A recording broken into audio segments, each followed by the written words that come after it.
Closure is not needed in each category. Sometimes we try to get closure and we end up leaving a crack open for a toxic person to re-enter our lives. I have to repeat that because some of you, side eye, you trying so hard to get closure. I just need to end it right. No, boo-boo. Just sit down, drink some water. So here's the bottom line. Let's start here. Betrayal isn't just about cheating in relationships. Betrayal shows up in so many ways. Your best friend spills a secret. You can't trust them again. Your coworker throws you under the bus just to look good. Then you have a parent who promises safety and instead causes harm. At its core, betrayal is about broken safety. Someone showed you that they couldn't be trusted with your vulnerability. And that does something to your nervous system. It makes you hypervigilant, anxious, always scanning for the next threat or shoe to drop. So let's pause here. What emotions come up for you as you think about betrayal? And this is where people mess up, to be honest. They try to rebuild trust too quickly without healing the wound inside. Do you believe trust can ever be fully rebuilt once it's broken? Drop your answer in the comments. I'm curious where you stand. Now, here's the thing. People love to say, just forgive and forget. Let me be clear. Forgetting is not healing. And it's impossible. But let's just say, hypothetically, you forgot, you're just burying pain alive, and buried pain doesn't stay quiet. It leaks out into your next relationship, into your next friendship, and how you see yourself. Forgiveness, if you choose it, is for you, not just to excuse them. But it doesn't mean reconciliation for some. It doesn't mean you put yourself back in the line of fire. Let me say that again to those in the back. Stop putting yourself in the line of fire. So have you ever been pressured just to get over with it after someone betrayed you? Comment, yup, yes, if that happened to you. And sometimes pressure can come from people around you. Now, before you even think about rebuilding trust with the other person, you need to rebuild trust with yourself. That's key. Why? Because many times we don't trust ourselves. We say, how did I let this happen, right? So ask yourself these 3 questions. Did I ignore red flags? Did I abandon my intuition? Or did I put someone else's needs so far ahead of mine that I stopped seeing the truth? Especially if you struggle with people pleasing, that's real. This isn't about blaming yourself. It's about learning to listen to yourself again, right? Because prevention is key. If you don't trust you, then no external relationship can feel safe. At the end of the day, you can't run from yourself. I mean, you can travel to Thailand and run into the arms of someone else, but you will always be there. If you missed my last video about the 5 signs you are in a trauma bond, definitely check it out here. That is key. So let's talk about practical tools, okay? For my note takers, here's 3. Journaling. Journal, write down, do voice notes on your phone if that's not your thing. Talk about how you felt when a betrayal happened and what you need to do to feel safe again. Body scanning. Notice how your body reacts when you think about that person. Does your chest tighten? Do you have shaky hands? And is your body telling you the truth? Some of us need to stop putting ourselves in environments where we're going to be dysregulated. Let's talk about now boundaries. Start practicing saying no in small areas of your life. This is your inner compass, and we want it to get stronger. And you can politely say, no, I wish I could, but I can't. I don't care if you're watching Netflix. You can't. Now drop a comment if you ever had your gut tell you something was off and you ignored it. Let's be real.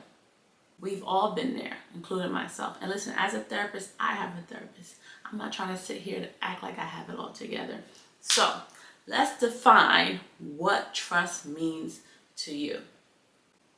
Is it consistency? Is it honesty? Even when the truth is uncomfortable? Is it showing up on time, keeping a small promise? You have to define it clearly. Otherwise, the other person doesn't know what they're working toward, and you don't know if your needs are being met. And some of us, we're just so codependent. It's like, needs, what are those, right? We have to get in touch with our needs. Now think about trust like a contract. You wouldn't sign a contract without reading the terms, right? Or missing terms. So then don't rebuild trust without laying out what you actually need. So drop one word in the comments. What's the number one quality you need in order to trust someone? Now let's talk about how actions speak louder than words. Anyone can talk a good game after they mess up. They'll say, oh, I'll change, I'll do better. But real trust is rebuilt through consistent action over time. Here's what you want to watch out for. Do their actions align with their apologies? And I'm not talking about like the first 24 hours. Are they patient with your healing? Or do they rush you to move on? Like, come on, get over with. That happened 2 months ago. Like, you can't rush healing.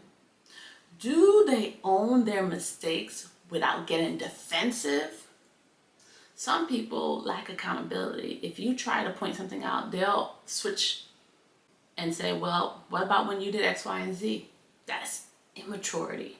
And listen, if they start pouting because you're not over it yet, that's not remorse, that's manipulation.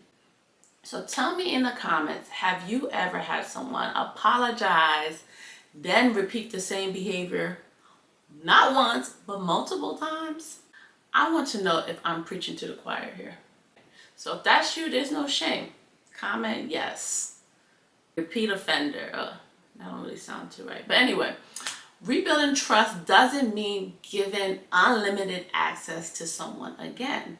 It means testing step by step if they can respect your boundaries. You set the pace. You say, you know what? Here's what I need to feel safe. If you can't respect that, we don't move forward. Period. Okay? So consider that. And if they call you, oh, too sensitive or too much work, you know, that's a sign of gaslighting. Good. They just saved you from more pain down the line. All right? Boundaries are not walls. They're doors with locks. You decide who gets the key, when, and for how long. So drop the comment with the word boundaries. Yes, if you know you need to tighten yours. And there's a tool called Boundary Boss. It's a book by Terry Cole. Check that out if that's you. Now, let me be real with you. Sometimes the healthiest thing you can do is not rebuild trust.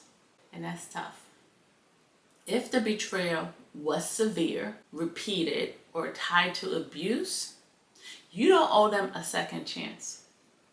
Your healing doesn't require their involvement.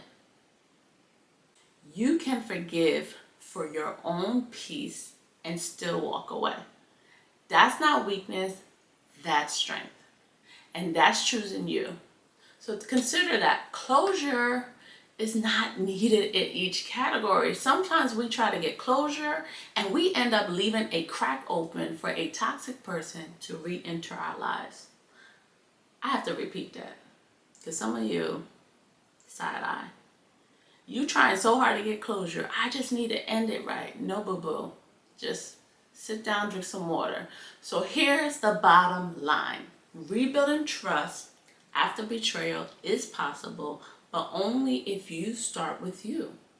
Rebuild your self-trust, define what you need, observe their actions, and protect your boundaries.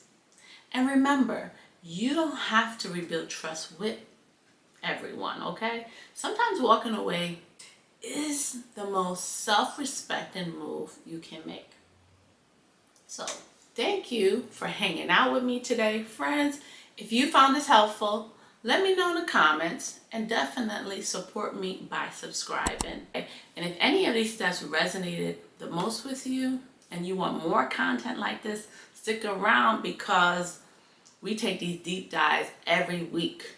And you don't want to miss the next video. It's going to be on the illusion of control in relationships and how that backfires. We're going to get real here. Meanwhile, take care of yourselves and don't forget your trust is valuable. Don't hand it back cheaply. Much love.